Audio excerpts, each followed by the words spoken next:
All right, so what I want to do here today is just briefly go through literally just the first week after a labrum surgery. So you can see here, this is an athlete that we're currently working with that had surgery here on April 11th. So this was his surgery day. I want to go through just like the first 7 days. It doesn't mean that this is what we're going to do for the first 7 days for everybody, but this is just an example.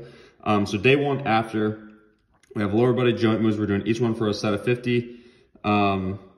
Do that twice today, split up into 2 sessions if needed. So it's basically like each lower body joint move for a set of 50. And you can see here, he's just simply going through the joint moves that we have for the lower half. And so the goal on this day is basically to simply get his body moving a little bit. We're not doing anything with the upper half. We're not doing anything with the arm, with the spine. We're just looking to get the lower half moving a little bit. So that's day one. And you can even see here in his feedback, a few of the hip ones, a little bit too much movement, caused some pain, but besides that, felt good. Took a short walk. So that's good feedback for me to have. So that's day one. Day two afterwards, we have lower body joint moves again, a set of 75.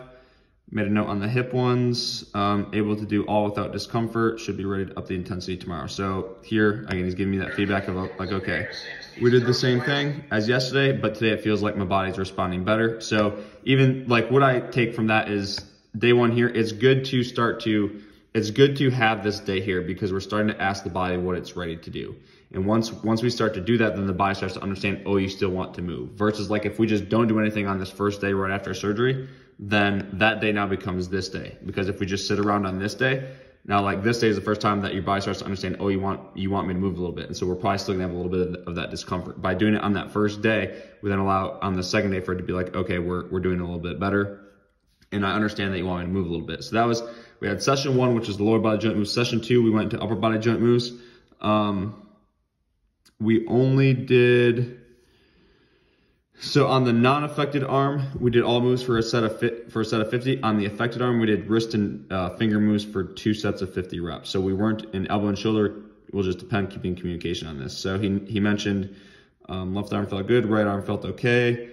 Tried to get out of the slings for some wrist moves. The shoulder definitely wasn't ready for that yet. Felt like I couldn't support my arm without the sling. So again, the idea there is similar as to what we were doing with the lower body in the day before, where it's like, okay, we're going to start asking you to move it a little bit. The affected area is the shoulders, so we're going to ask you to move like 2 joints down, the fingers and the wrist. And he's like, it didn't feel great. Try it a little bit. But it's that same concept or idea of we're asking the body to start to move and to start to train so that later on it can be more prepared to do that. So that was day two.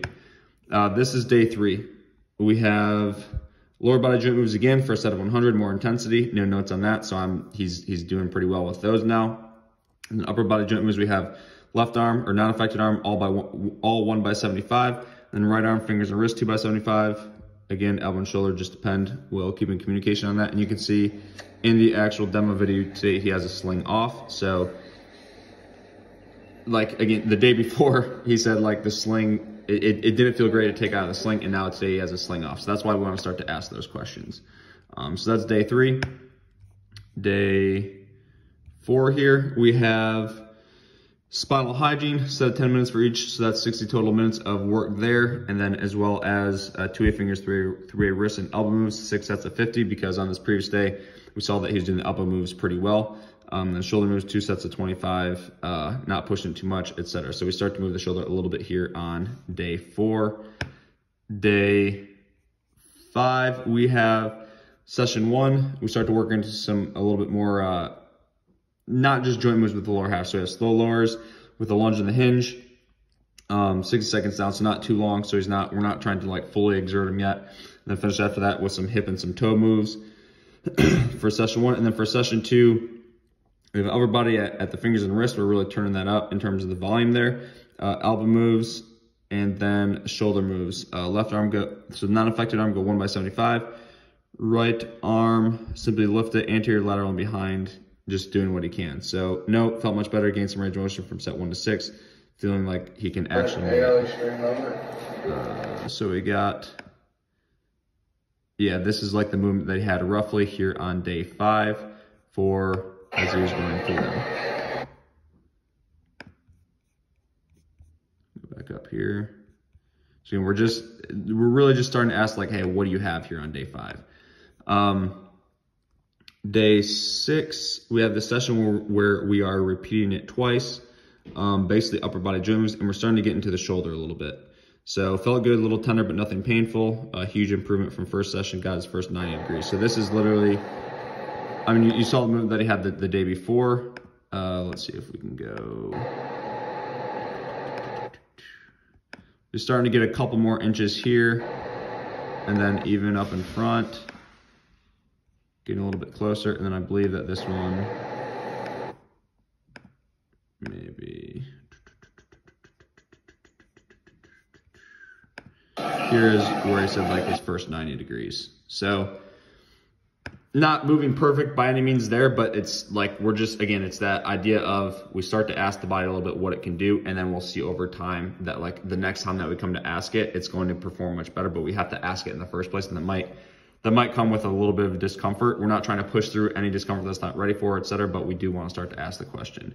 So we'll go one more day here, and we have lower body joint moves, one set till fail, so we're really pushing the intensity on those. And then upper body joint moves, we've got fingers and wrists for high reps, elbows for high reps, and then shoulder, again, doing those same moves. Some more range of motion, starting to feel excited to move it, not as timid. At end range of motion, feeling a little pinched, not pushing to the end every rep. So again, that's important, like being able to feel and experience what you're feeling at end reps and not push too much while still starting to ask your body.